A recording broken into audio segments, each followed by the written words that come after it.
What's going on, everybody? We're back once again with another edition of Wrestling Republic's Daily Broadcast. It is June 22nd, Thursday. And you know what that means, Throwback Thursday. And as promised last week, we're going to talk about the next ECW One Night Stand, 06, since we went over 05. But before we do that, we're going to go over the go-home Dynamite before Forbidden Door this weekend from my hometown in Chicago, one that I totally thought delivered. And before we get into that, I'll introduce my two co-hosts you see on either side of me. First, Head of Opinions, Anthony Ricciardi. How are you doing on this Thursday? I know you just went to the Phillies game today. Yeah, they didn't win, unfortunately. Tough loss, but I mean, always fun seeing a day game during the week, right? Yeah, it's better than not being in the office.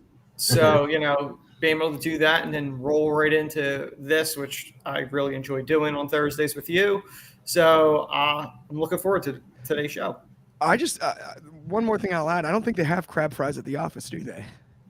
No, that's. I mean, I can order them. I can always order them. I'll just say no. Either way, I'm stoked. We're gonna get right into it. But on the other side, I think I pointed the wrong way. We got Shot Huda. How are you doing today? I'm doing good, my guys. Man, it's good to be back on a Throwback Thursday with y'all. I'm ready to talk some ECW 06.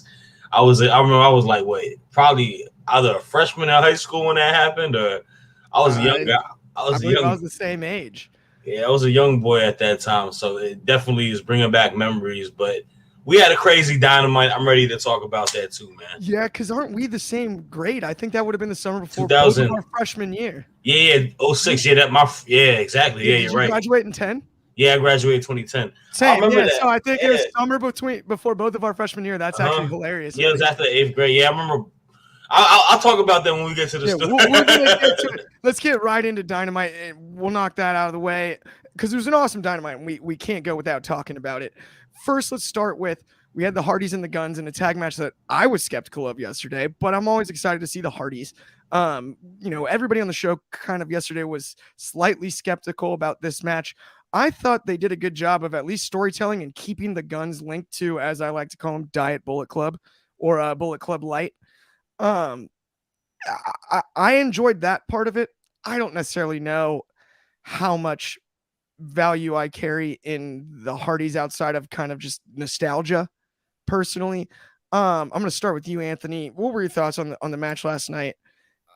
I'm going to talk about the positive first. The positive is, and I completely agree with you, Clark, it's great that they're continuing to try to make, the Bosley's level Bullet Club Gold relevant. I do think that adding the Guns is a smart play.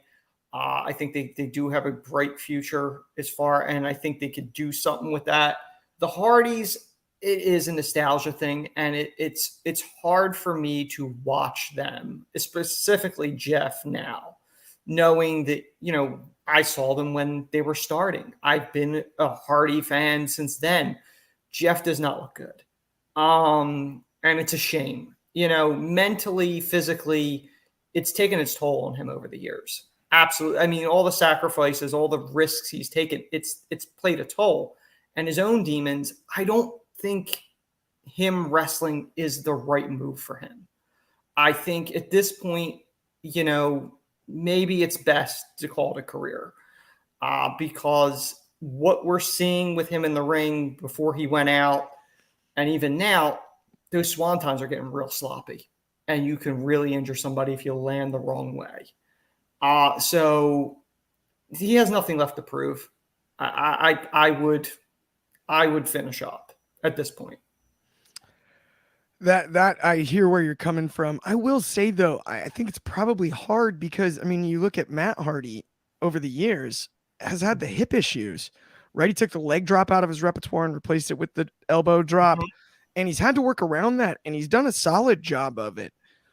But given that it's his older brother, no, I'm not trying to make the comparison. This is where the point I'm trying to make is, I think Jeff seeing Matt do that makes it harder for him to give it up logically, right? How could it not? He's like, well, look, my brother adjusted over the years to injuries and to wear and tear. They had different kinds of wear and tear, though. Yes. Right? Jeff had a much crazier style than Matt. And people expect Jeff to do the really insane stuff. The same way, like whenever Shane McMahon comes back, people expect him to jump off of 3-story buildings. That's what he's known for. What's interesting to me with Jeff, though, is, and I don't want to over speculate on his health and everything, right? Yeah. But so like Matt, we know he's got the hip issue and the spinal issue, and you can see it with his gait, the way he walks, the way he has to work, the way he has to run, his posture. Yep. Jeff, in the only way I could explain it is, it looks like the speed and agility isn't there, but the coordination still is. He doesn't. I couldn't tell you. I'm sure a lot does, but I could tell you, Matt's hips and lower back bug him all the time, right? That's obvious by the way that he works. Yeah. Jeff, I'm sure, is in pain, immense pain from the career that he's had, but I can't tell you where. He still looks like Jeff Hardy in the movements. It's just slower. And that's the thing that I think scary, to your point about the danger, is a step slow, but still clean, per se, is almost equally as dangerous as like a botch. Oh, yeah. You know what I mean? Because the timing isn't there. And I'm wondering if just as he works his way back and gets in a little bit better shape, speed starts to come back. And maybe it's because, he was really, not really, he was obviously in rehab and doing all of that. You can only focus on so many things, right? Yeah. And he does look to be thinner than we saw him before, I think. I would say. In his most recent appearances. And I'm wondering if it's just going to take him, because, for example, like, and not to make the comparison of two people that both went to rehab in the last year, but John Moxley came out there looking like a different human. He's also 10 years younger, right? And his body's going to bounce back in a different way. And a completely different style. Like Moxley was not jumping off the top rope, and right. That was never his forte. Yeah, he's got a slower pace in general. He does. Yeah.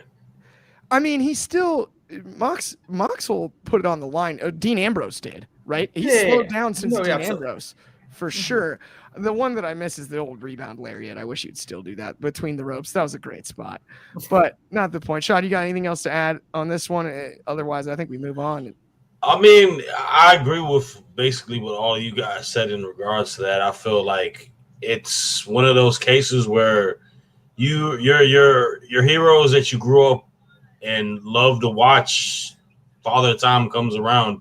You see it in sports. LeBron James is doing amazing stuff for his age, but he's not the same LeBron James that was in 2011 Miami Heat or back in Cleveland and whatnot. You see age become a thing, and Jeff Hardy has put a lot of wear and tear on his body, probably more than anybody in the business from all the crazy spots he has. So, we're not, if fans are expecting to see that Hardy run as if they were in their 20s, 30s, I hate to break it to you. He's not the young 18, 19-year-old kid that was doing all these crazy ladder spots. Let's just be blessed that we get to see him on the weekly television. But it might be one of those situations where we're gonna probably see them call it hang it up sooner or later. So yeah.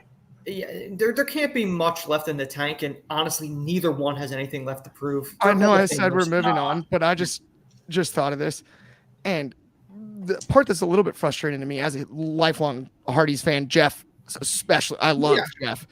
After the Undertaker ladder match on Raw, are you kidding me? He was sold for life in my eyes. I love that. Jeff is definitely the Shawn to Matt's Marty. Yes. Definitely. I think it's interesting, though. It's not that long ago. Yes, it was during the pandemic, but just a couple of years. That three-way he had with AJ Styles and Sami Zayn for I believe it was the IC title ladder match. The era. That was brilliant professional wrestling, and he looked outstanding in that match. Mm-hmm. I thought Sami Zayn stole that match, but Jeff blew me away in that one, and that's only 2 years ago. So I'm hoping maybe there's he's not in as good a ring shape as he could be, and maybe we see the work rate stay a little bit more consistent, not over the top, but he's consistent enough that he can get in the ring shape to execute at least 75% of Jeff Hardy, because 75% of Jeff Hardy would be enough. I don't think that's what we've gotten in this return, and I don't think that's his fault either. But 75% of Jeff Hardy would be enough for me. Like 75% speed is what I would say more. Not 75% given the health part, right? 75% speed. I wouldn't have an issue with that because the nostalgia is enough to cover that 25% to get us to 100, I think. As long as he's mentally and physically capable of it, I don't have an issue with him there. I'm just afraid if he's not, what could possibly happen. One simple, one swanton lands the wrong way. His brother and Sammy even, right? That's when him and Darby had that match, I was sketchy. In the back of my head, I was terrified. I was like, well, both of them are pretty reckless. Yeah, both of them are very reckless, and that's a dream match for Darby. So they were gonna exactly. But yeah. We got one more. We got a comment here from our good friend David Sheldon, and he said, "Matt can survive on a good character. See broken Matt. Jeff's whole career is built on his body. When that crumbles, he crumbles. Unfortunately, I disagree with that. I actually think the charismatic Enigma is enough of a character in and itself. I don't disagree. Willow, and he's adapted in his career in ways. Brother Nero took a back seat to Broken Matt. Yeah. But I actually would argue charismatically, Jeff can run on character as well as anybody in this business. To me, Jeff was always the star. Matt got lucky with Broken, but I kind of feel like that's a one trick. I don't even know that that's there was a lot of brilliance in original. We're all in the same age group, so we know how over Jeff Hardy was when we were kids. Oh yeah. But like Matt's thing was over, but like we've seen it outside of its original location, Impact. It wasn't great in WWE.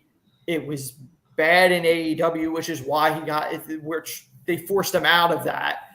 I'm afraid it was kind of like, because it was an Impact, it was kind of in its own bubble, and it was a highlight for Impact, and it was so bizarre and so different. But like now at this point, it's almost too bizarre, and it doesn't really connect as well as it did when it was over. Definitely. It's too silly for me. Especially like the most recent one they did. It was the same thing. I think we've touched up enough on the Hardys and the Guns. We didn't even get to really the Guns and the Bullet Club stuff very much, but who cares? It's time to move on to the next one, which is a big deal. I thought a lot of people thought we'd only see a certain Pepsi Phil on one of the two shows, and boy did he show up in his hometown last night, and the crowd loved him once again. We had CM Punk, FTR, and Ricky Starks, which I find kind of fun. Cody's old guy. Interesting there. Just saying. Interesting pairing. And I'm excited about it. Get Punk on the... now we've got a match for Saturday. But, we had all this talk this week about they haven't built the next Collision enough. They haven't built the next Collision enough. They haven't built the next Forbidden Door enough. They seem to do both pretty well last night. And that match at Collision for an 8-man tag, you want to talk about star power? It's stacked. It's absolutely stacked. Shad, I'm going to go to you first.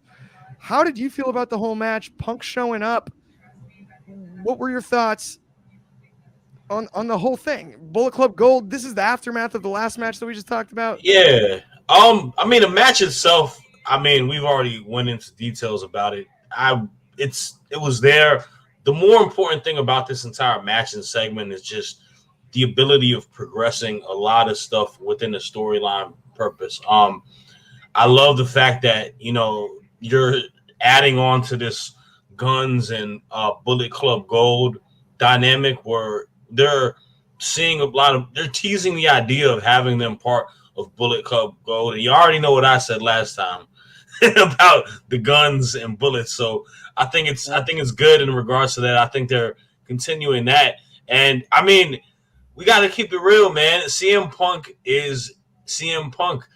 You can hate him, you can love him. The guy is a draw, and he is arguably one of the more important people on that roster. And you're in his hometown. It would be absolutely foolish to not have him make an appearance last night in Chicago, knowing how over he is in Chicago. Him being just the hometown savant, you have to utilize him. I love that idea because everyone was like, well, he's only going to be there for Saturdays. They made a whole show for that, blah, blah, blah. You silence that. You bring him on Dynamite. You put him in the ring, and you continue the storyline that he's having with FTR, teaming with them, and also having a potential, we heard rumbles about him having feuds with Switchblade Jay White and Juice Robinson. You mix it up with them, you're still continuing like a feud with Ricky Starks and them. And then you can also build a continuation of last week's match where we could see FTR and the Bullet Club go. Like you have a lot of different variations going on with that. And I think just him coming out there and making the save creates a lot of that. And it creates a moment for the crowd. Like they're excited to see Phil in Chicago. So I liked it. I liked it a lot personally. I did too, and I loved what you were saying there about Punk. And it's funny because you brought up LeBron James in the last segment. Mm-hmm. Punk reminds me a lot of LeBron right when he went to Miami. Because in Miami, LeBron was cheered as hard as anybody in the league. And he also sold out every away game. Because fans went to go boo LeBron. Yeah. Right? He became the villain. And that may happen. And if Punk ends up being a tweener outside of Chicago after these 2 dates, I don't know what the reception will be in Toronto or where they are for Collision. And I often complain about tweeners. I think the difference is if you're truly polarizing, like a CM Punk, like a LeBron James, like Cam Newton kind of was at one time, athletes that they're Conor McGregor in his own ways like that, right? Just polarizing. Yeah. Divisive. You either love him or you just you can't stand him. But there's no middle ground. Right. And he can play that though too, because he doesn't. I truthfully think CM Punk gives no cares about being booed or being a villain or being a heel in different crowds and whatnot. And that's like the essence and like beauty of character arcs in professional wrestling, where in my mind I feel like there shouldn't even necessarily be just full on baby faces or stuff like that. Like you cannot like if you're any wrestler, like Britt Baker for instance, when she was a heel, when she was going to Pittsburgh, whoever she was fighting that night was getting booed and she was getting cheered out the stadium. Like that's just how it goes. Like when you sports. Yeah, it's like sports. You're gonna root for the home team. So, I agree with that. And then you got to you're paying this guy so much money. He has so much value off of a namesake wise. Like, if you're able to put him in positions and stuff like that, even if it's just having been him like as a backstage segment or whatnot, you got to utilize it, man. I talked about it in the last pod a couple weeks ago about the whole feud between the Elite and Punk. I feel like whatever it may be, as grown men, you kind of got to go into a position for money and business and, just fight it through, man. Like, just Shaq and Kobe won 3 titles. They didn't get along. Yeah, man. Like, there's so many situations like that. In a row. They should have won 4 in a row. Most of the people who play for the Patriots hate Bill Belichick. Yeah. So, that's 100% true, by the way. That's a great point. Anthony, you got anything to add on this one? No, I think it was a good move for them to build up for Collision. It did not shock me that Punk was going to be on this, and I assumed the Elite wasn't, and they weren't. It was just a pre-tape. It did not shock me that they bring in Punk. It's in Chicago. And like I wrote in the piece for the site last week, I think what's going to be telling is what Punk's reception is outside of Chicago. Is it going to be a Cena type reaction where half the crowd cheers, half the crowd boos? Is he going to get the mix? Do you embrace it like Bret Hart and make him a heel everywhere outside of Chicago? Do you do that? I mean, you could do that and definitely pull it off. Punk as a heel is probably his best work. He's always going to be cheered in Chicago. The Elite's always going to be booed in Chicago. So it makes sense for Punk to do that if it goes in that direction. He may get cheered everywhere. Who knows? But I think the most hardcore crowd that's used to him, the Chicago, the New York, the Philly, the places that Milwaukee, Detroit, kind of the Great Lakes, he'll get cheered. Minnesota. The places that have really hardcore crowds, and he's toured there for over the years, whether it was WWE or Ring of Honor before it. those places he's probably going to get more cheers than boos. Right. However, other places, maybe California, it may be more mixed pro elite.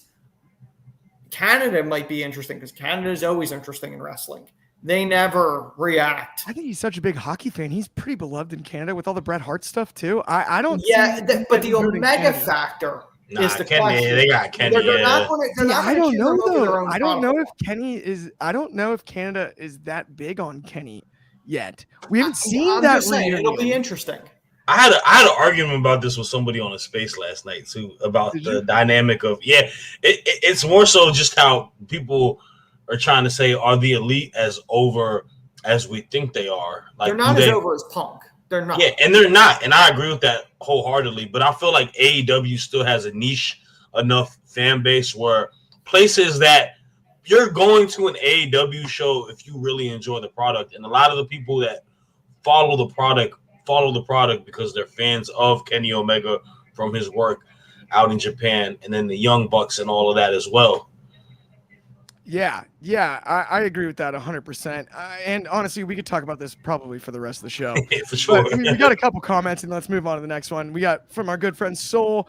Evening, lads. Thoughts on the Owen Hart brackets and picks to win. Mine is men, Ricky Starks, women's Sky Blue. I believe Joe will cost Punk in the finale, leading to a summer feud with Punk plus Joe. I don't mind that call in the least. Sky Blue, I'm all over for the women's side. Do you guys have any picks? I don't really have any picks. I'm going to be honest with you. I saw the brackets, but didn't pay attention to the brackets. So, I mean, I'm completely fine with both of those. I'm fine with those two. There's a person I want to win in the men's. Who's that, Chad? I want Roderick Strong to win the men's. Oh, well, I like that a lot. I've always liked the Messiah, the backbreaker. Anthony's a gigantic Roddy fan himself. I feel like him winning would be. Shirt. I'm not wearing it, but I do have the Mr. ROH Roddy shirt. I feel like him winning would be true to what the Owen tournament is. Like, I feel like just with his entire style and whatnot.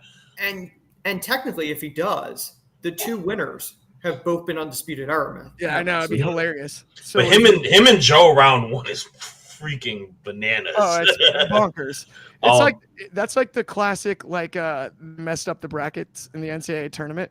Right. You just get like an 8 and a 9 that you're like, no. That's definitely an 8 or 9 matchup.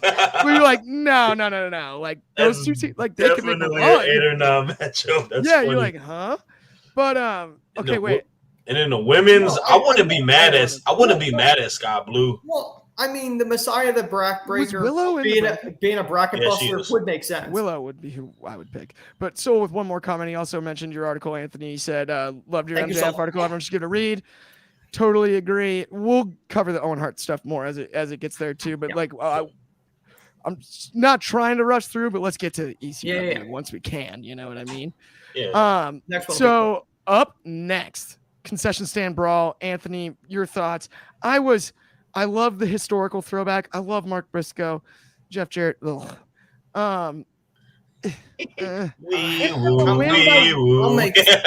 make this quick. I do like the historical throwback. However, and I've said this before, and I like Jeff Jarrett. Jeff Jarrett does not belong on weekly wrestling TV in 2023. I don't understand it. You have a roster full of people, but you somehow find the time to stick Jarrett and this horrible group on TV every week. Mark Briscoe deserves better than that. Like, why are you sticking him in this horrible story? And then the other thing that made me laugh was, Mark's getting outnumbered. Where's his buddy's FTR? Oh, that's right. Punk's back. So now they don't care about Mark. So let's throw out the best friends. Let's throw out Christopher Daniels. Why? Just because of the Jay tie-in from Ring of Honor? It was so bad. I could not wait for this car crash of a garbage match to end. I hated this royally. That's what bothered me the most was they just had Mark and the Lucha Bros. Yeah. Where are they? Well, they popped out, but again, what happened? That should have been the big. They should have been the big save. FTR was like this with what Mark. Punk comes back and they dropped him like a bad habit. I don't understand that at all. Well, Punk wears the matching Bret Hart gear, so This match so, was not. okay. Yeah, this match was not totally good. kidding. I'm sorry, that's terrible. Our real friend showed up, so now we don't need you. We wear matching clothes. That was basically what FTR said. Clark and I don't do that. I'm moving on. We all don't. Moving on. Let's move on to the next one. I think we've addressed that enough. And Yeah, match was we all trash. still love Mark. Thank you. Yes, right? Yeah, by a lot. And thank you, Anthony, for getting us through that one. We got up next. We got Suzuki. Oh no, we have a comment that's going to keep us on it. No, David Sheldon. Of course, we're not going to stay on it, but he loves Jarrett. We get it. We don't love Jarrett. We like you, Sheldon. We love you, David. But yeah, no, Jeff Jarrett. I mean, I respect Jeff. Agree to disagree. That Jeff should be on weekly TV. Why? You have a roster full of people. Why are you sticking the 50-year-old? Plus, didn't he just turn like 91 or 2? Anyway, not the point. Hey, listen, that got Soul to lose his hair. The for next Jarrett losing. I know, it did cost Soul his hair. Sorry, Soul. And David, for that matter. I wasn't trying to throw you into the bus like that. I'm not a Jarrett guy anymore. Right. I respect what he's done in his career, but I just don't need any more Jeff Jarrett. Anyway, here's another one. Next one, we've got Minoru Suzuki, who I love, always seeing Suzuki, of course. He's just a classic. And I mean, it doesn't get much more pro wrestling than the guy with the spotted hair, which I can't imagine what he said to his barber the first time. He's like, so have you seen a cheetah? Can you just shave circles? Like, what? How did you get there? But I love it. It's perfect. And then the black trunks and the black boots. He's a classic, a throwback, stiff worker. He's awesome. Why he's buddies with the sports entertainers? I don't know. He's the furthest thing from it. It's the exact opposite. But if you're going to give me Minoru Suzuki on American television live, I'll take it. I'll take it. On the other side, we had A.R. Fox, Darius Martin, and Action Andretti. All three workers that I actually really enjoy watching. All three can fly. All three are awesome athletes. If you just add Dante instead of Darius, too, not even instead, just add him to that bunch. Those four can do basically anything. And Andretti gets overlooked with his athleticism himself. Match last night, does it get a whole lot more predictable? I don't know, man. Shab, what did you think about this one? Yeah, I mean, we kind of knew what the outcome of this match was going to be. I feel like those three gentlemen, Andretti, A.R. Fox, and Dante Martin? Yeah, they Darius Martin. Sorry, my bad. They are three guys who are able to make very high spots, do some fun stuff in the ring, take L's. I mean, we knew they weren't going to win this match. It was a nice, fun TV match to have. I thought there was a lot of excitement going on. I love that little like posing spot that Suzuki did with the sex gods. I thought that was funny. But yeah, I mean, it was predictable going into it. Overall, I mean, you see more of the like. I don't know. I feel like more could have happened with it in regards to what we're gonna get with Jericho and Sammy, but I don't know. I mean, it was a cool match, I guess. So there's not really too much for me to talk about on it that much, to be honest with you. Yeah, I enjoyed it myself. And it was fun, but I mean, honestly, I've always kind of believed Suzuki has to have a sense of humor, given like who he is, bell to bell, and just all of it. Yeah. And it was nice to see it with the pose, like he does. You know what I mean? Like the way he has like the cracks the smile and does all that stuff. Like, yes, he plays an absolute beast, a savage, right? Like cutthroat, stiff worker, complete pure violence. But he's got a. I did enjoy that. The pose spot was great. Outside of that, I mean, what are we building towards here? I don't know. I think it was an odd pairing, like you said. I also fully don't understand the Jericho-Sammy tagging after last week's, right. Like that made no sense. That entire team buddies together again made no sense. I mean, the match itself, it was what it was. It was nothing overly memorable for me. Suzuki, I feel like they just stuck him out there because, hey, we got Forbidden Door coming up. Let's 100%. Exactly. Like there was no logic behind it, right. which for an indie show, that's fine. But for a weekly TV that's building stuff to a pay-per-view, that's the problem they have. They 100%. at times they book as if they're an indie show doing a town that's not televised and it's just a random in a gym. Definitely. That's one of their biggest problems. To be honest with you, I would have made it a different type of match, and I would have maybe had them go because then Suzuki like some sort of tornado tag would have been cool or something like that. Yeah, I would have had something where Sammy loses. Like I would have had a situation where Sammy and Jericho and whatever it may be lose, and it builds up to like them having to keep a breakage. Like I feel like it just. I enjoyed the Sting stuff afterwards. Yeah, I thought was better than the match. To me, what they could have done, because it looked like an odd pairing to begin with on the Jericho side. Why wasn't the other side also an odd pairing? One guy from Japan and just two other guys. Great question. You know, but honestly, anyway, I know we got other stuff we got. No, yeah, I'm like we're a full segment behind. I just realized that. I know. Let's go to the next one, which I was the most excited about personally of the whole night. Yeah. MJF and Adam Cole. Yeah. The jinx on Tony Schiavone was so that was the best part. I think. Shut up, Tony Schiavone. I mean, the whole thing I think was just gold. Those guys on the microphone are great. Even if they're not saying anything, they're just the timing's so good. The jokes are so good. Everything landed to me. This is the funniest one to me. I watched that segment on my phone, and it had subtitles on, and for some reason, whatever I was watching it on picked up Schiavone as Giovanni every time.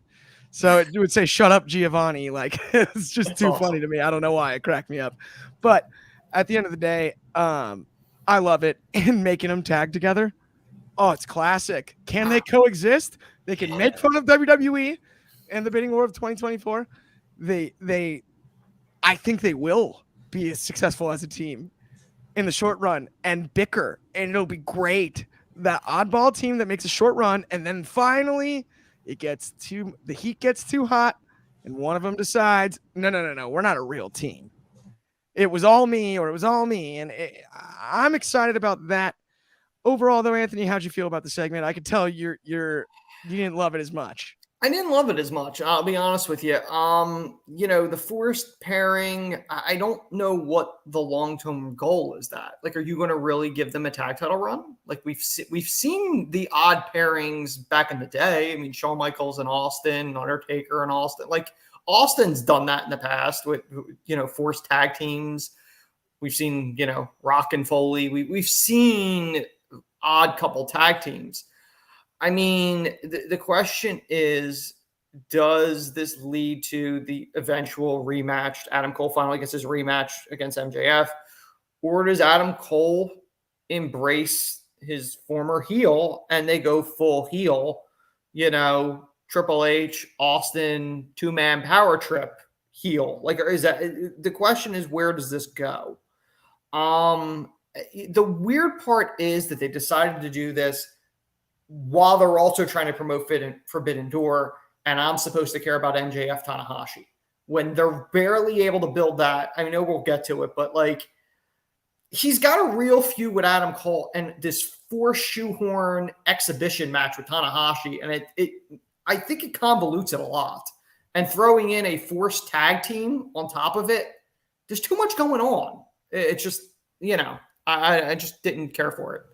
I hear that, but I don't know, man. I can't quite get enough of MJF. I actually agree with Anthony on that in the standpoint where I feel we gave a lot of – so it's like the same thing what we did with WWE in regards to your champion having a tag team title match going into stuff.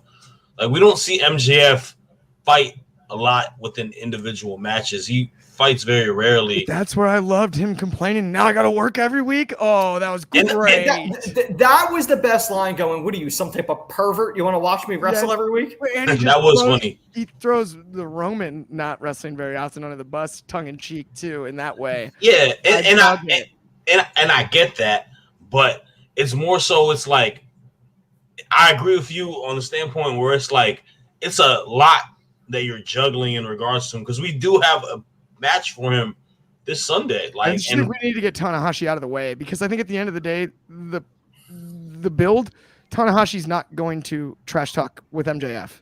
It's just He not can't. like, unless they're going to have a translator do it. There's no promo segment where MJF can shine and do his thing. This is MJF's shot to prove something in the ring, have a match with Tanahashi. It's going to sell itself on paper because it is MJF and Tanahashi. So it's like a video game match, right? It's one of those you can't see. So by that logic, that's the only reason I'm accepting that they're not over the top building specifically to that one. I think that's the overall problem. And I may be jumping a couple seconds, but I think that's the overall problem with, in my opinion, with the Forbidden Door, is that, to me, I view it as an exhibition pay-per-view, same way like a baseball all-star game. There's no real heat. These are forced matches, and the problem is you can't even build heat because there's the language barrier thing. Right. So MJF's not getting in a verbal duel with Tanahashi. Okada is not getting in a verbal duel with Bryan Danielson. Although that stare down was outstanding. The only matchup that has legitimate heat, real heat, is Omega and Ospreay. Yeah. And that's why, for me, I think Tanahashi MJF will be great. I think Okada Bryan will be great. But the one that I care about is Omega and Ospreay. Yeah. I think that's the match that sells the show to me. Definitely. I agree with you on that one for sure. But let's move on to the next one, which is we got Shibata and Cassidy. Orange Cassidy, that is, our international champion. International Continental Champion. That's the name fighting champion at that. Versus Daniel Garcia and Zack Sabre Jr. Two ridiculously high-level grapplers, and one wearing probably the weirdest pants I've ever seen. Why did it look like his fly was open the whole match? That was just a design flaw.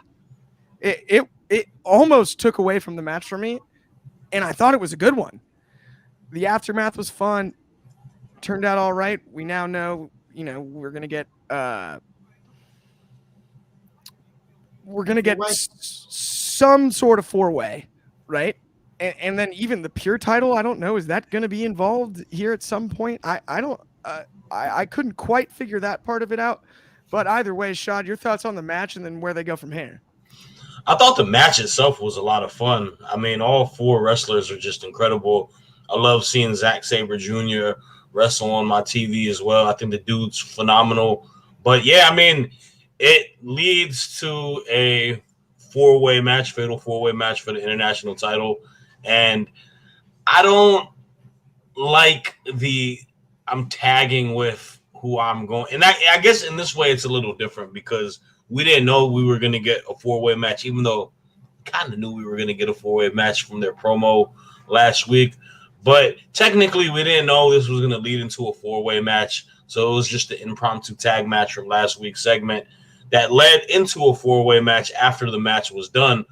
And I like the closing segment. I like all of them kind of going at the belt, pulling on the belt. And then at the end of it, it's Cassidy and Shibata pulling at the belt like, bro, I just tagged with you. So now you're going for my belt too.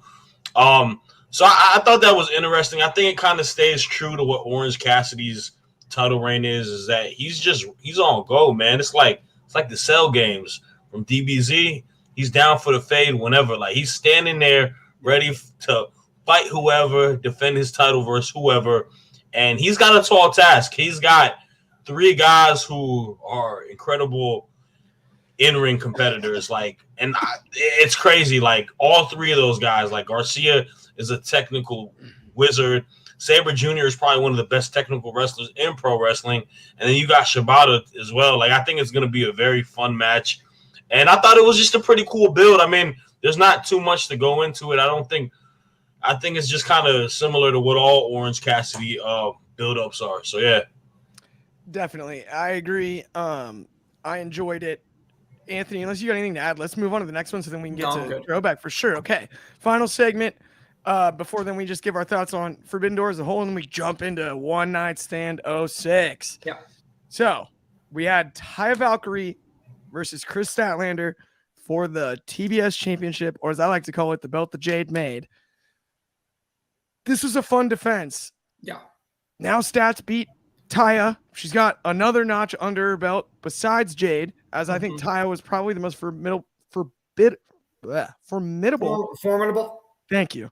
Formidable competitor in that part of the division that isn't necessarily in the world title picture right this second. Yep. It was a good win. It was a good match. What did you think about this? But where does Statlander go next? Because it has to be the Jade rematch, I think. The problem that I have with Statlander's reign right now is, AEW has kind of built itself of going, oh no, we rank people. Where's the ranking with the people she's defended? They're just pulling them out of anywhere. They did get rid of the rankings. Here's Nyla Rose. Here's Sky Blue. The rankings are gone now, by the way. They got rid of them. Are they officially gone? Yeah, they don't post new ones on the website anymore. Okay. Yeah. But again, they were records count, all this stuff counts. Yeah. How's Taya getting a shot now? She just fought Jade and lost. Yeah. But somehow she got to the front of the line. Like I wish that they gave more of an effort of explaining why so and so is getting a title shot. It's just this person's getting a shot because that's how we booked this week. It's like the old UFC. But I'm just saying, like, to me, if you're doing this and you want to add legitimacy to it, and Taya does have legitimacy. She's won women's titles elsewhere. She is a veteran in the business. So I didn't have an issue overall with this happening, but I would have preferred if they, and I don't know if they did, I have not seen anything. I would have preferred if they would have done something backstage. Or Chris Statlander said, I could see Taya wants a shot. I'm a fighting champion. She wants it. Come get it. But they didn't do any of that. They just went, here you go. Here's Taya versus Chris Statlander. Like, it doesn't take much to build a match like this, and they just didn't. It literally does remind me of I said the UFC thing while you were talking. It reminds me of like the old school pre-rankings UFC. It was like they had Anderson Silva at 185 and they had George St. Pierre at 170. And they both just cleaned out the divisions and they didn't have rankings yet. So it was like, okay, well, if you just put their name at the top of the card, the pay-per-view will sell. So it'd be like, okay, Anderson, you pretty much beat everybody. You're going to fight Patrick Cote. And it's like, all right, GSP, you pretty much beat all the guys. So we're going to do a whole season of The Ultimate Fighter of guys that we cut. Yeah. And the winner gets to face you. The irony is, of course, Matt Serra ended up winning that season, greatest upset in UFC history, knocks out George St. Pierre. But it reminds me of that at times where it's like, they're just throwing, it's like, did they earn it? No, but they're available. Yeah. Like, they're in shape and they're healthy. Yeah. They can wrestle on this card. And if you just put the name on the other side, it matters more. I think that's unfair to Taya in a sense, only because we know her history, I think, as fans too. But to your point, with the way AEW is trying to push booking via the rankings and all of that, there is definitely something to be said about the way that they've treated some of these title shots. I just don't get why they had to do the match yesterday. Yeah. Like, my thing is this: we've seen her look. There's like it's like super like fast forward booking. Like, yeah, I like initially like the whole week by week she's looking at the television like you basically like took like I took Jade to the limit. I softened her up. You came in, got an opportunity, and took her out. You didn't fight her at 100%. Like, I took her to 95 and you beat her at 5%. And they had nothing. There was no face-to-face interaction, nothing. They just have a match. And the match was good. Of course it's going to be good. It's Taya Valkyrie and Chris Statlander. But, like, where's the story to it? It makes no sense. Shane, that's the thing. And it's brilliant, you said, in the fact that we, as longtime fans, connected the dots, but the general public doesn't get told, hey, this is why. Why was there not a single promo of saying, how about even just I softened her up, you stole my shot? Why wouldn't you play a pre-match video even? Taya got no words. And we know that she can talk. She's damn good, man. So look, AEW, Tony Khan needs to do something in regards to the women's division booking Just because tighten it up. Tighten the screws is, I think, the main thing. there's It's so not much. one thing. I don't think there's one solution. To your point, I think it's tighten the screws on everything. Make everything tighter and cleaner, right? Promos a little bit better, a little bit more long-term booking, a little bit better storytelling, a little bit more logic, right? Add that up, put it in a shaker, and then we've got our women's division cocktail. But I don't think there's one thing you can put your finger on and go, if they solve that, then it's good. You know what I mean? It's simple little things. It shouldn't be Does that make sense? difficult to I think it's go. like, No, it makes sense. I get what you're saying, but yeah. it's when you have. But the thing is this though, like you have the talent that can do. Like, and I'm using this as an example because Taya Valkyrie is a veteran in this industry. She knows how to go through the ins and outs. She's wrestled on Impact. She's wrestled on the WWE. She knows how to, MLW. She's able to do. She can get this over. And Statlander just returning, you can easily build. Like the thing is this, all I'm asking is you didn't need to have the match on Wednesday. You could have gave Stat a match versus any other woman on the roster. You could have gave her a match versus whoever is picking up wins in the women's division if it was just to get her on there. And then you could have done something where Taya ran in and built the feud. Stuff like that. I feel like the matches just got expedited out of nowhere, and now the feud is done. There's nothing else. No, what happens to Taya now? I don't need to see a rematch. Essentially, there were two simple things: promo explaining it, or have her attack her after the match. Right. Either one would have helped instead of just going, she looked at a monitor, match. Made no sense. Yeah. Okay, so final thing before we finally get into ECW 06, One Night Stand 06. Mm-hmm. We were gonna do our thoughts on Forbidden Door as a whole. I think we kind of have really gone over that throughout. Yeah, I think we did. We're excited about the 3 big announced matches, right? Curious about kind of how it's gonna go and all of that. I think a better question that we can each answer really just real quickly, is will we see a Forbidden Door 3? And does the way that this show goes affect that heading into next year? Is it a guarantee that this one stays on the schedule? And I'll start with we started with you last time, Anthony, that we went all 3. So I'm gonna start with Shad first, then we'll go to you next. I mean, I think we're still gonna get it just because, like I mentioned, AEW I always compare it to this. AEW to me is initially, and it still feels like a renaissance to pro wrestling. Just how the roster is compiled, and then just how the generic stand pace of what the fan base is. I think there is enough interest for their fan base and wrestling fans to want to see these matches happen in Japan, where a year later, I think we can still have it because, we still haven't got Punk and Kenta. That alone can sell a card and make you want to do Forbidden Door 3. So I think we will have it. Besides the stuff that's happening with the Danielson match, and Okada and the build up for that, and then we got a build up to this to the Blackpool Combat Club match that they're having. It's like Anthony said, I think it's just a very super duper stacked indie show card where there isn't a whole lot of build up besides a little bit of vignettes that happen during the show and stuff like that. Yeah. But it's gonna be great. I'm gonna enjoy watching the matches. I'm excited to watch the pay-per-view too. But on another standpoint, it's just that. It's like a glorified house show because a lot of these stuff that's built up is not going to progress storylines after that. We're gonna get through this, it's gonna be done, and then we're gonna start all over again with something else. So it will stay just because I think AEW is built like that, where they can do events like that.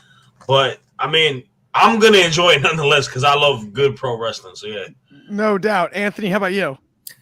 I think most likely we'll keep seeing Forbidden Doors. I think the only way that you don't see it happening, if this buy rate is incredibly bad, it may hurt it. But I think really the only thing that will prevent more Forbidden Doors from happening for AEW New Japan, egos and money.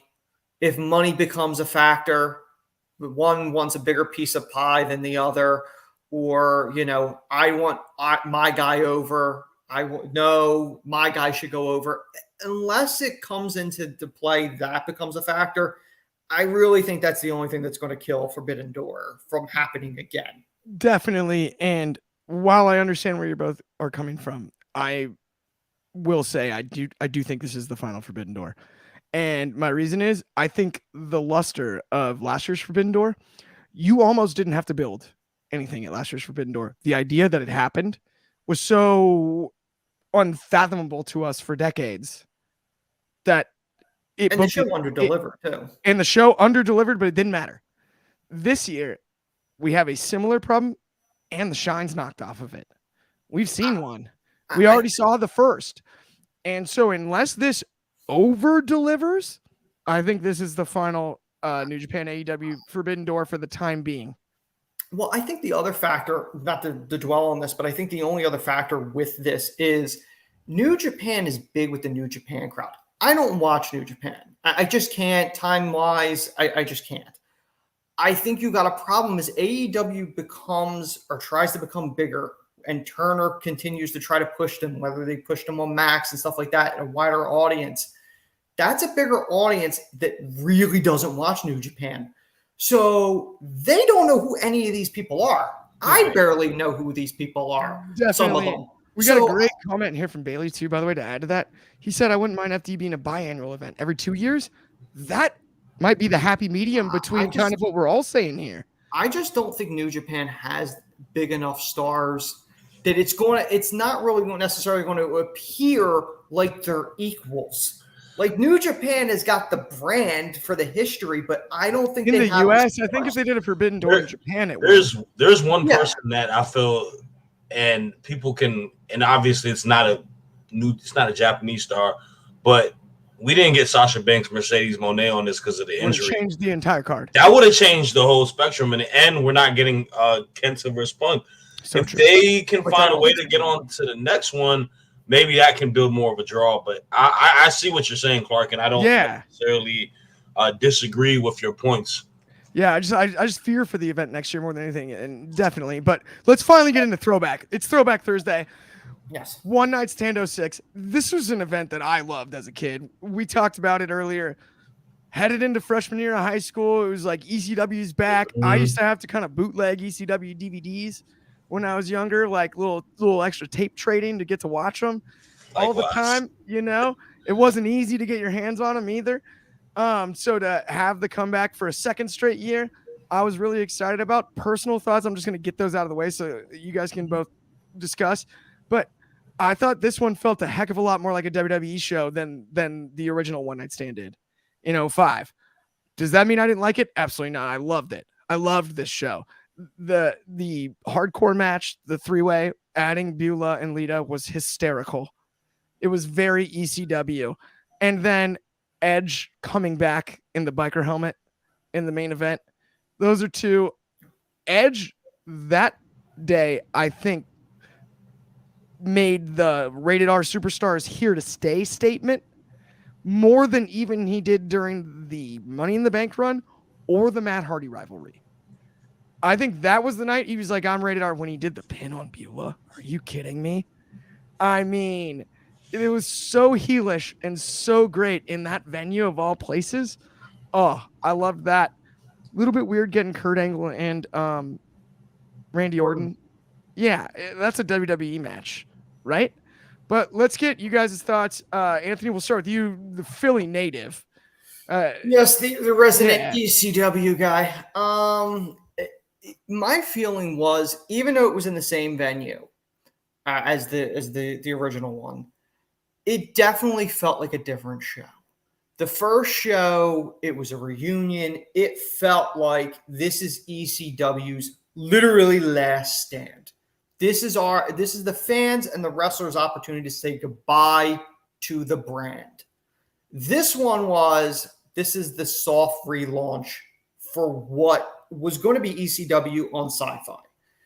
And it definitely felt like a more Vince McMahon infused show. Vince really wasn't involved with the other One Night Stand unless, there were people that Vince didn't want on it. let's say Raven or Shane Douglas, for example. Like those people, he didn't want on. So, this had a different feel. It was great seeing Foley and Funk and Beulah teaming together against Lita and it was Funk, Dreamer, and Beulah against Foley, Edge, and Lita. That was a great match.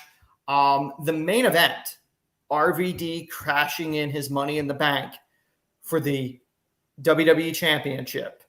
The crowd, Cena throwing the shirt in the crowd and the crowd throwing it back. The sign that said, "If Cena wins, we riot." It was such a the crowd was an ECW crowd. That was an hardcore ECW crowd. I wish they would have done these things in Philly, but they wouldn't do it because of the arena. Because to me, that's ECW's home. I know New York people always fight that, but South Philly is ECW. So, I enjoyed that. Edge coming in the biker gear with the helmet and taking out Cena. And if you remember, the way they hyped it up, they said RVD was going to do what Shane Douglas did. Shane Douglas won the NWA championship in a tournament and went, Funk held this. Dusty Rhodes, Ric Flair, and this is what I think of them, and threw the belt down. I'm the ECW world champion. That's what he was allegedly going to do with the WWE championship. And then, of course, they gave him an ECW title, and he had both until him and Sabu had a fun car ride. Yep. As much as that ECW is buried, the 06 the ECW of WWE, it's buried. There's two potential highlights, in my opinion. As much as it got crapped on, I actually liked the WWE version of the ECW title. I don't know why I've always liked the Phoenix rising from the ashes. I always liked the look of that. And if you remember, that was Punk's first exposure to a WWE audience. That gave us Punk. That gave us Christian when he came back. Give us a lot of talent. That's the one thing. You can say what you will about how bad the relaunch of ECW was. Yes. It gave us a lot of talent. We're going to go about 5 minutes over here, guys, because we were running behind on today's show. So just a heads up there. Sorry, Ben. So that's the thing. Like, it gave us a lot of homegrown talent. Kofi Kingston, Evan Bourne. A lot of people got their shot on there. And it's not all negative. For every zombie that there's, remember, there was the ECW originals against the New Breed. That was an interesting little storyline at one point. Punk had a feud with Chavo Guerrero, where Chavo ended up, in a bay somewhere in the Gulf of Mexico or something like that, if I remember correctly. I believe that's correct. Even just there were quite a few wrestlers that Zack Ryder got his start in WWE ECW. The only WWE World Championship Matt Hardy ever won was in WWE ECW. And we're missing some others. Honest to goodness, I was a huge why am I blanking on his WWE name? But D'Angelo Dinero, fan at the time. Elijah Burke, thank you. Yes, he was awesome with Sylvester Terkay initially. Obviously, they didn't make anything of it. But at least there was some fun. The Zombie, are you kidding? Kevin Thorne, are you kidding? Yeah. But let's not forget, by the way, Kelly hosts Entertainment Tonight. Yeah.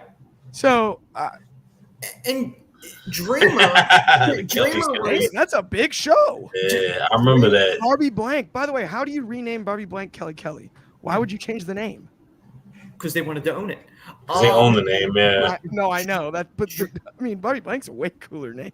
Dreamer, in my opinion, when they knew ECW was going under, I always felt that either Christian should have been the last champ, Ezekiel Jackson was not the right move, or Dreamer. Dreamer's the only guy to hold the ECW championship in both companies, the original and the WWE version.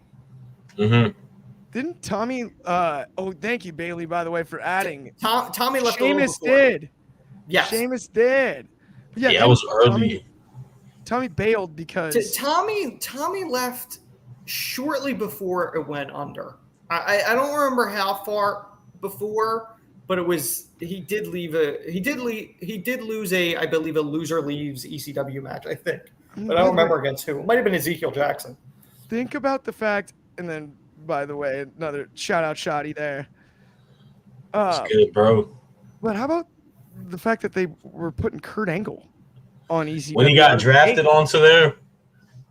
And literally that he was on that before. Okay, by the way, we named like the 90 people that came up through ECW and didn't say Bobby Lashley, which is just disrespectful. Yeah, Lashley was on there too. Don't forget, Bobby won the one and only WWE ECW pay-per-view, December, which we'll eventually have to cover that train. The Extreme Elimination Chamber. Yes, and then Sabu and Cena's match, where I think Sabu botched every springboard. That was at Vengeance, right? Oh no, that was Vengeance. You're right. Yeah. That led to it. After this pay-per-view, it led into that. That's right. They faked an injury in the back because Sabu was supposed to be in the chamber. Right. And they didn't put him in. Yeah. We'll get to that in December. We'll cover that mess. Shaw, what are your favorite memories from the 06? My favorite memory is seeing Taz make Jerry became a heart attack. Oh yeah. Oh, that's a great. That's my favorite memory, to be honest with you. It really is. Taz was always from the original ECW guys. It was always Taz, Sandman, RVD, of course. Those were like my favorite guys. Sabu, obviously, I'm not a fan of him as much now, knowing all this stuff. But him back in the day as a kid, I always thought those were my favorite guys. And then Raven, of course, too. He was awesome. I thought he was very underrated. I love Raven. But yeah, 06, I mean, I agree. I feel like it was kind of leaning towards a more Vince McMahon, I kind of gotcha product. This is mine now. Finally got my hands on you. All the stuff you did to me during the Attitude Era, I got you now. I think it kind of led more to a WWE-esque feel, which I agree with Anthony to a standpoint.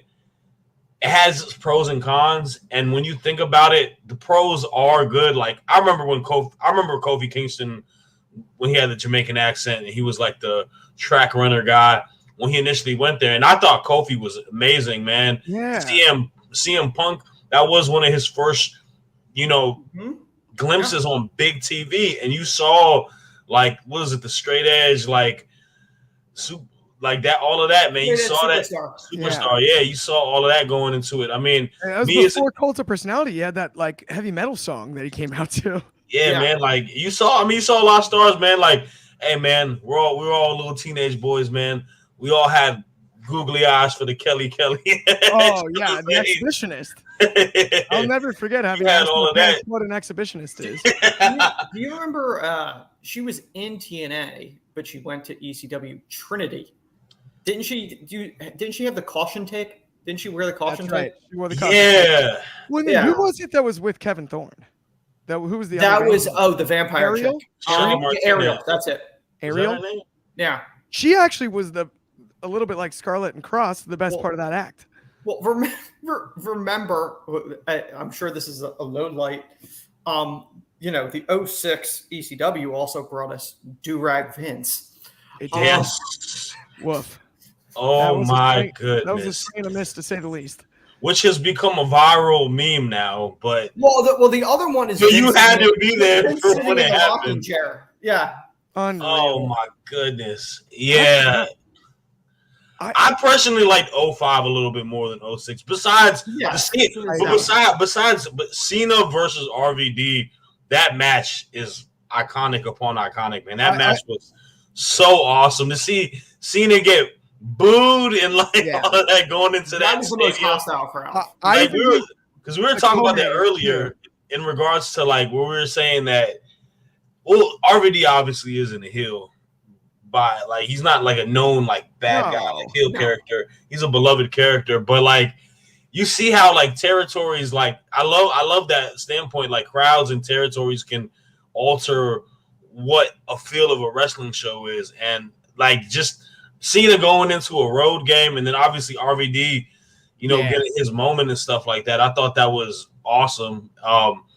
because I was really excited for RVD, like just them having ECW relaunched and him getting the opportunity to have moments like that. Because I remember 05 when he cut that like promo and then he got like, well, he had the leg brace on, right? Yeah, he had the leg brace. He got beat by who beat him?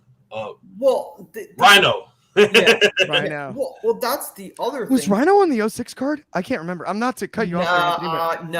He was already in TNA by that point. All right. Well, we're going 5 more minutes, by the way, just unless you guys are ready to go. I was gonna cut us off there, and then I was like, no, we can't do that. I'll get in trouble. But yeah, sure, you'll get in trouble. Not in trouble. But that's the whole thing. It was a different crowd. Cena already had a mixed reaction anyway. Yeah. So it was even more. But again, it was very much built into Hammerstein. It was very territorial. Like RVD's our guy, our brand. It would be the equivalent now of, let's say, I don't even know if it would be an adequate thing, but like if you had a WWE guy go to Daly's place to face a major AEW guy, let's say Omega or so whoever, Omega's going to get cheered over a WWE guy. If a WWE guy is going there not as an AEW talent, but as representative of WWE, they're going. That's what you're going to get. Mm-hmm. You might even get that, like if it was MSG in reverse, the WWE guy would get cheered because MSG is the symbolic home of WWE. So I think that was interesting too because it gave something we never got, Clark. Right. And Chad, with during the Monday Night Wars or during the Big Three, we never got a WWE against a WCW guy, except, and again, it was never really telecast other than the fan footage, the Mike Awesome Taz match. Yes. Which we mentioned last week. That was the only time an ECW event, ECW championship. It was a WCW guy and a WWE guy, and that WWE guy was an ECW loyalist, and Mike Awesome betrayed us. So it was probably the same reaction that Cena got. Mike Awesome probably got. So let's end the show with this. Yes. One final question for each of you, real quick, and then we're going to try to get this in right on an hour 10. Yep. So we've talked about Forbidden Door. Will it happen next year? Yes. Will we ever see anything like ECW again that captures the audience in the way that they did, given minimal resources, and creates as many stars as the original ECW did, all the way through even the relaunch? Will we ever see that again? You want me to go first? Go right ahead. Who's ready? I think it's going to be really difficult. The only one, AEW does have, in the same sense of ECW, a cult-like following. I think they'd have to go under. But that late 90s, the Big Three, we may never see that again. It was a different time period. Big Three. You're right on that. It's a different time period, and I don't really know if there is a brand. AEW might be the closest to it. Market, I think, too. That's the thing. It's and each year everything changes. It feels harder and harder to create nostalgia, I think, these days too, right? Yeah, that's the thing. As much as the funny part is, as much as people want to bury WWE, they're the evil empire. Yep. If they went away, wait, what do you mean? Yep. I want them back. 100%. I agree with you on that. You know what I mean? It's one of those things. It's going to be very toss a shot so we get this in for sure. Yes, shot. Absolutely. What do you think? I don't think we'll get something in the same popularity or success of what we had ECW. I think a promotion like GCW was similar to it, where they did have a lot of deathmatch wrestlers. You have a guy like Nick Gage, who's got a cult-like following amongst himself, respectfully. But that hardcore style and just all of that chaotic booking, I just don't see it being something that you can get on cable television or any national television in regards to that. But in regards to a third promotion holding weight like that, it really just depends who's starting it and what kind of resources they can get. I don't think something with limited resources could flourish and try to compete with a WWE or an AEW right now. I think AEW is maybe the closest thing that we got to it, but to me, they're more like a WCW. So, yeah. I agree. I think that's an awesome point. The financial aspect is huge in today's day and age. And the other thing is, other promotions of that same financial level can compete in a way that they couldn't against ECW in the 90s. And I think that's the major difference. But with that, see you on to today's show, guys. It's been a blast. We gave you extra time and everything. We went to overtime. It's like a Stanley Cup Finals game. But if you haven't liked and subscribed already, please do so. Come back, not the same time, but the same place tomorrow. I believe it's noon Pacific, 8 in the UK, and that would make it 3 p.m. Eastern. And we will see you then. We'll be breaking down Forbidden Door and all of that. And enjoy your weekend, and we'll talk to you guys soon.